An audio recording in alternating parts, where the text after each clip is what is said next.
आपने कभी सोचा है हमारे जीवन में दुख क्यों होता है? क्या सब कुछ बदलता रहता है? और हम कौन हैं? ये बड़े सवाल हैं जिन्हें हम अक्सर इग्नोर करते हैं, पर कभी कभी ये सवाल हमें सोचने पर मजबूर कर देते हैं। आज हम इन्हीं सवालों के जवाब बुद्धिज्म के जरिए समझेंगे। बुद्धिज्म एक पुरानी धार्मिक और दार्शनिक प्रथा है जो लगभग 2500 साल पुरानी है। इसकी शुरुआत गौतम बुद्ध से हुई थी, जो एक राजकुमार थे, पर उन्होंने अपनी राज्य को छोड़ दिया एक सच्चाई की तलाश में। बुद्ध का मतलब होता है द अवेकेंड वन, यानी जो जाग गया हो। यहाँ पर जागने का मतलब है जीवन के असली स्वरूप को समझने वाला, जीवन के दुख को समझना, उस दुख के कारण और उससे मुक्ति का रास्ता पाना। बुद्ध ने एक बहुत सिंपल सी बात कही थी, दुनिया में सभी लोग दुख में हैं। दुख हमारे जीवन का एक हिस्सा है और ये दुख का समझना बुद्धिज्म का एक मूल सिद्धांत है। बुद्ध का कहना था कि जब तक हम जीवन के दुख और बदलाव को नहीं समझते, तब तक हम रियल सुख को नहीं पा पाते।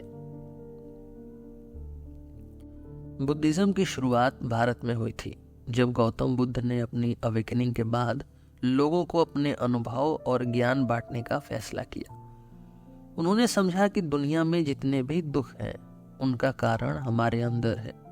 हमारी इच्छाएं, हमारे लोभ, हमारे मोह, ये सब दुख का मूल है। बुद्ध को अपनी अवेकनिंग के बाद जो ज्ञान प्राप्त हुआ उसे हम धर्म कहते हैं। धर्म बुद्धा की टीचिंग्स का कोर कॉन्सेप्ट था। ये एक ऐसी राह दिखाता है जो हमारे जीवन के दुख को समझने और उससे मुक्ति पाने का तरीका बताता है। बुद्धिज्म के विचार और प्रैक्टिसेस धीरे धीरे भारत से बाहर पूरे एशिया में फैलने लगे। सबसे पहले श्रीलंका, चीन, जापान और पूरे ईस्ट एशिया में बुद्धिज्म ने अपनी जगह बनाई। हर देश ने बुद्धिज्म के प्रिंसिपल्स को अपने धार्मिक और सांस्कृतिक रंग में ढाल दिया, लेकिन बुद्धा की टीचिंग्स का मूल अब भी वही है, दुख को समझना और उससे मुक्ति पाना। बुद्धिज्म को समझने के लिए हमें बुद्ध की टीचिंग्स को समझना चाहिए।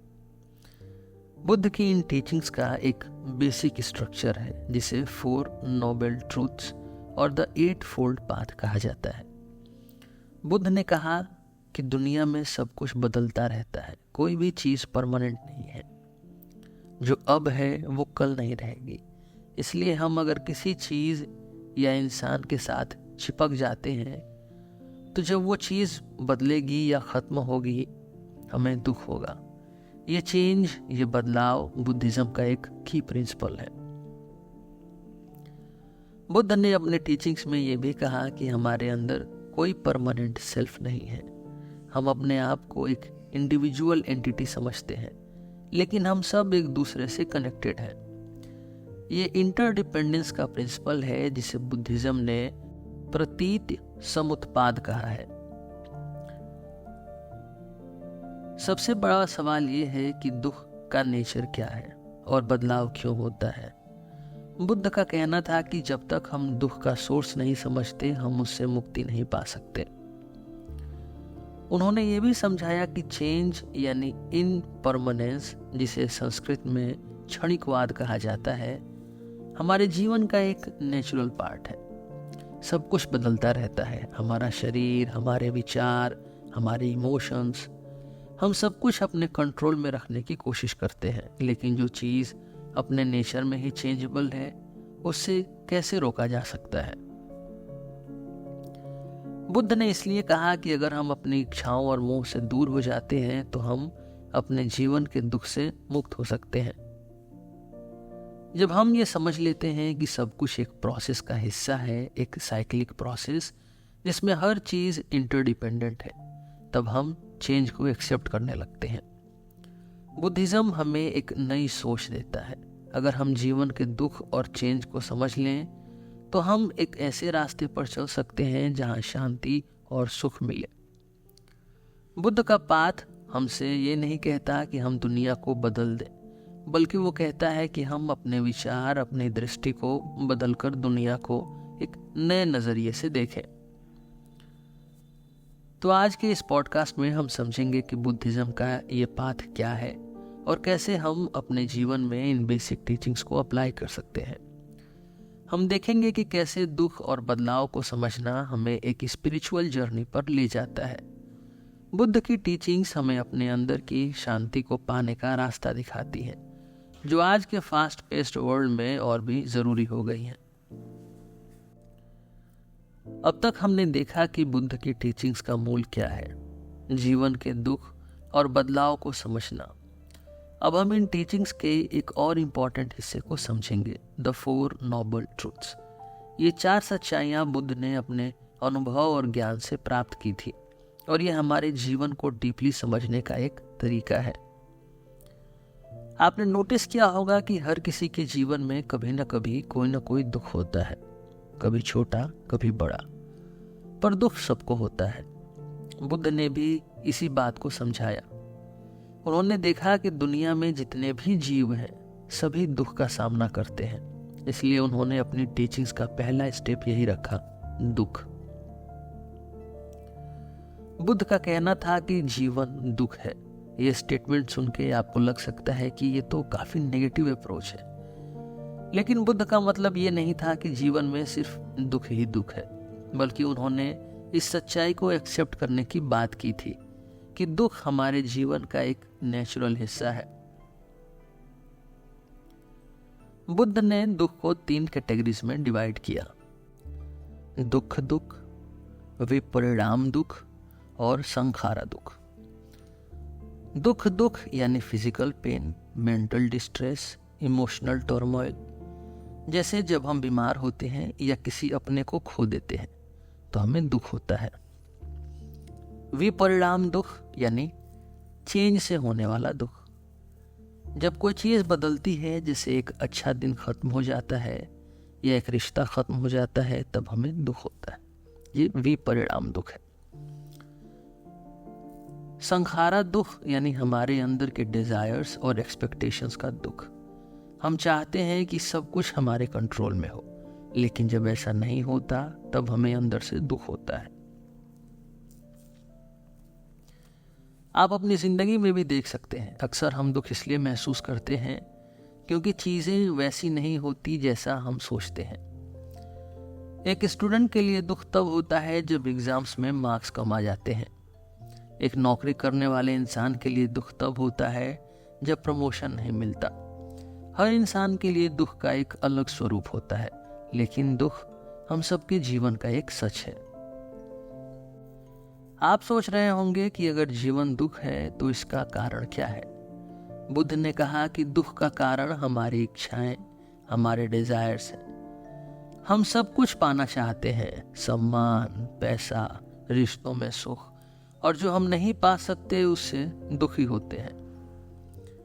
बुद्ध ने इसे समझाते हुए कहा कि हमारी इच्छा यानी डिजायर्स हमारे दुख का मूल कारण है।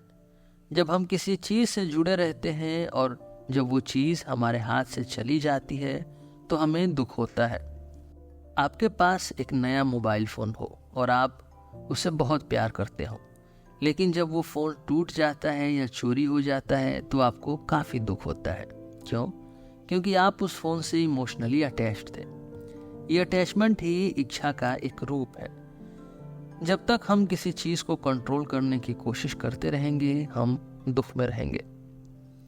बुद्ध कहते हैं कि ये डिजायर सिर्फ फिजिकल चीजों के लिए नहीं होती, बल्कि इमोशनल और मेंटल चीजों के लिए भी होती है। हम ये चाहते हैं कि लोग हमेशा हमसे प्यार करें, हमारा सम्मान करें, लेकिन जब ऐसा नहीं होता तो हमें दुख होता है। लेकिन क्या इसका कोई सलूशन नहीं है? क्या हम दुख से मुक्ति नहीं पा सकते? बुद्ध ने कहा, हाँ, हम पा सकते हैं। ये 3rd नोबल ट्रूथ है, निरोध। निरोध यानी दुख का अंत हो सकता है। बुद्ध ने कहा कि अगर हम अपने डिजायर्स, अपने अटैचमेंट्स को छोड़ देते हैं तो हम दुख से मुक्त हो जाते हैं।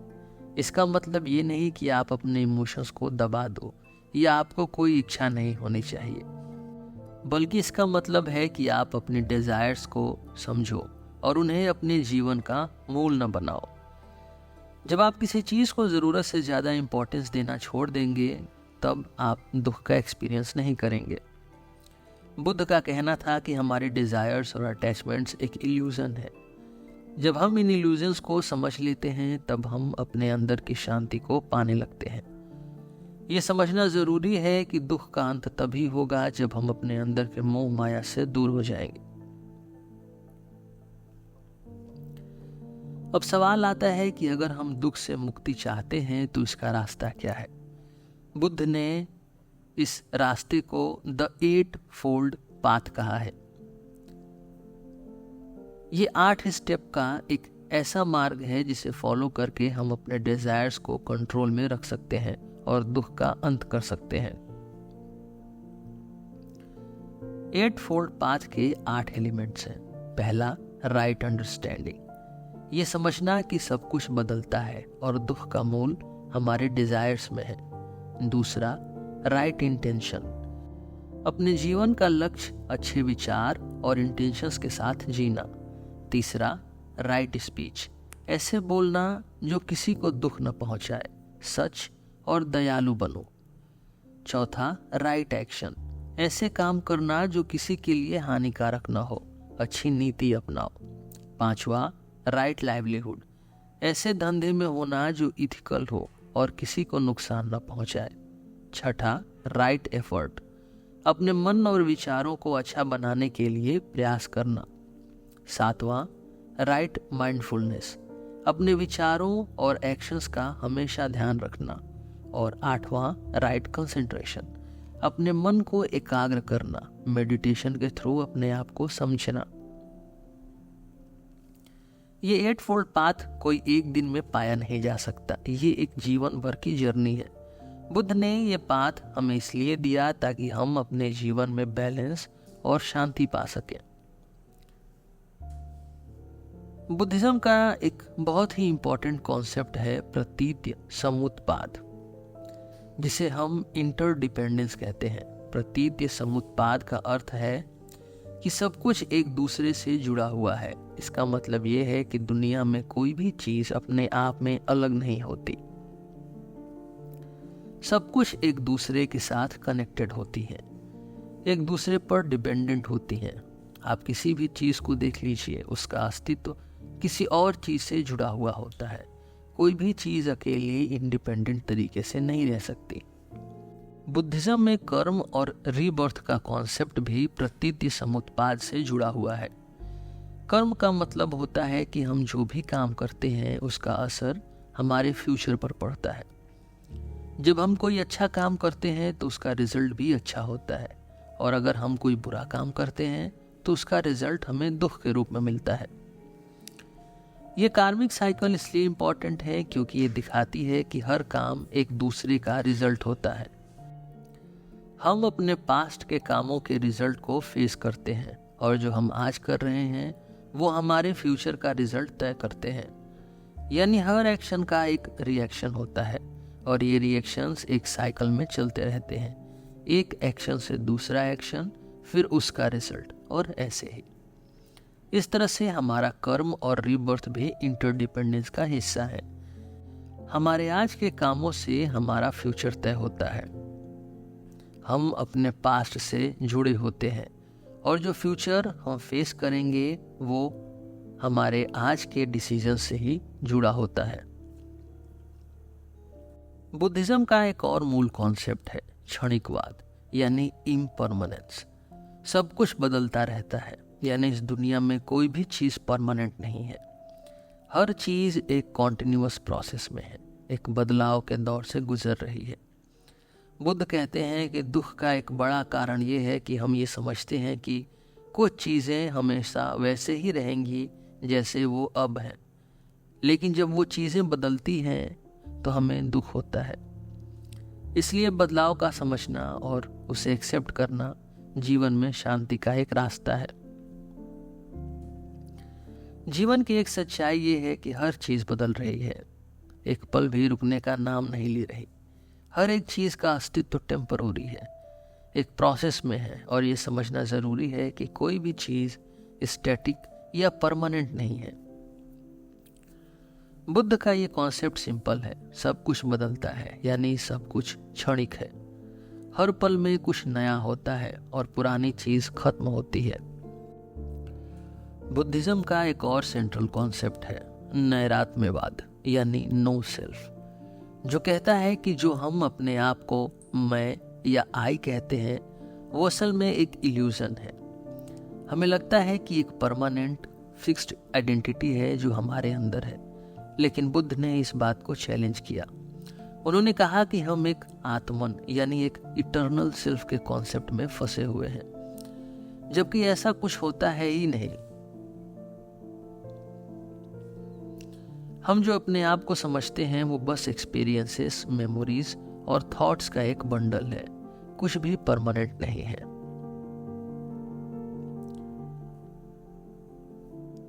बुद्ध के अकॉर्डिंग हमारी जो आइडेंटिटी है वो एक बंडल ऑफ एक्सपीरियंसेस है। हमारा शरीर, हमारे थॉट्स, हमारे इमोशंस और हमारी मेमोरीज, ये सब मिलके एक टेम्पररी आइडेंटिटी बनाते हैं। इन सब चीज़ों का कोई फिक्स्ड सेंटर नहीं है। हम अपने आप को एक यूनिट के रूप में देखते हैं, लेकिन सच ये है कि हम हर पल बदलते रहते हैं। बुद्ध ने कहा कि जो भी इंसान अपने आप को एक फिक्स्ड एंटिटी के रूप में देखता है वो दुख का शिकार बनता है। क्यों? क्योंकि जब हम अपने आप को परमानेंट समझने लगते हैं तो हम अटैचमेंट्स और डिजायर्स डेवलप करते हैं। हम सोचते हैं कि जो हम अब हैं हमेशा वैसे ही रहेंगे, लेकिन जब हमारी रियलिटी बदलती है तो हम परेशान हो जाते हैं। ये जो सेंस ऑफ आई या सेल्फ है वो एक इल्यूजन है। बुद्ध ने कहा कि हम सब 5 एग्रीगेट्स यानी स्कंध्स के कॉम्बिनेशन है। रूप, वेदना, संज्ञा, संखारा और विज्ञान। रूप यानी फिजिकल बॉडी, वेदना यानी सेंसेशन और फीलिंग, संज्ञा यानी परसेप्शन, संखारा यानी मेंटल फॉर्मेशंस और विज्ञान यानी कॉन्शियसनेस। ये 5 स्कंद मिलकर एक टेम्पररी सेल्फ बनाते हैं, लेकिन हर एक स्कंद अपनी जगह बदलता रहता है और इसलिए हमारी आइडेंटिटी भी हमेशा बदलती रहती है। एक और इंटरेस्टिंग एस्पेक्ट है कंट्रोल का इल्यूजन। हम सोचते हैं कि हम अपने थॉट्स, इमोशंस और डिसीजंस को पूरा कंट्रोल कर सकते हैं, लेकिन अगर आप ध्यान से देखें तो आपको पता चलेगा कि हमारे इमोशंस और थॉट्स कभी कभी हमारे कंट्रोल से बाहर होते हैं। कभी आपने देखा है कि आपका मन कैसे बिना किसी रीजन के खुश या दुखी हो जाता है। यही वो इल्यूजन है जो हमें लगता है कि हमारे पास कंप्लीट कंट्रोल है। बुद्ध ने कहा कि हमारी आइडेंटिटी और सेल्फ एक प्रोसेस है जो हर मोमेंट बदल रही है और इसलिए हमें अपने आप को टाइटली होल्ड करके नहीं रखना चाहिए। जैसे हमने इम्परमानेंस के कॉन्सेप्ट में देखा था, हर चीज टेम्पररी है, वैसे ही हमारी आइडेंटिटी भी टेम्पररी है। तो अगर हम अपनी आइडेंटिटी को इतना सीरियसली नहीं ले सकते तो क्या करें? इसका सलूशन बुद्ध ने मेडिटेशन और माइंडफुलनेस के रूप में दिया। मेडिटेशन का पर्पस ये होता है कि आप अपने थॉट्स और सेल्फ के इल्यूजन्स को समझ सके और उस इल्यूजन से दूर जा सके। जब हम मेडिटेशन करते हैं तो हम अपने थॉट्स और फीलिंग्स को एक ऑब्जर्वर के रूप में देखते हैं, बिना किसी जजमेंट के। इससे हमें समझ आता है कि जो थॉट्स और इमोशंस हम सोचते हैं वो हमारा सेल्फ बनते हैं, वो असल में टेम्पररी और फ्लीटिंग है। मेडिटेशन से हम अपने आप को एक एक्सटर्नल पर्सपेक्टिव से देखने लगते हैं। आप देखते हो कि आपके थॉट्स आते हैं, चले जाते हैं, लेकिन आप उन्हें कंट्रोल नहीं कर पा रहे। इसका मतलब ये है कि आपका सेल्फ इन थॉट्स और इमोशंस से अलग है। ये अवेयरनेस ही हमें ये समझने में मदद करती है कि हम एक फिक्स्ड आइडेंटिटी नहीं है। हमने आज की जर्नी में कुछ इम्पॉर्टेंट कॉन्सेप्ट्स को समझा जो बुद्धिज्म की कोर में है। सफरिंग यानी दुख का नेचर और उससे मुक्ति पाने के रास्ते को एक्सप्लोर किया। हमने देखा कि कैसे हर चीज कनेक्टेड है, सब कुछ बदल रही है और हमारे पास कोई परमानेंट सेल्फ नहीं है। ये कॉन्सेप्ट्स मॉडर्न लाइफ के लिए भी बहुत मीनिंगफुल है। हमने समझा कि दुनिया में दुख क्यों होता है और कैसे चेंज एक यूनिवर्सल रियलिटी है। हम इस चेंज को एक्सेप्ट करके दुख से मुक्ति पा सकते हैं। हर चीज एक दूसरे से कनेक्टेड है, इंटरडिपेंडेंस। हमारे एक्शंस का असर दूर तक जाता है, चाहे वो इन्वायरमेंट हो या रिलेशनशिप्स।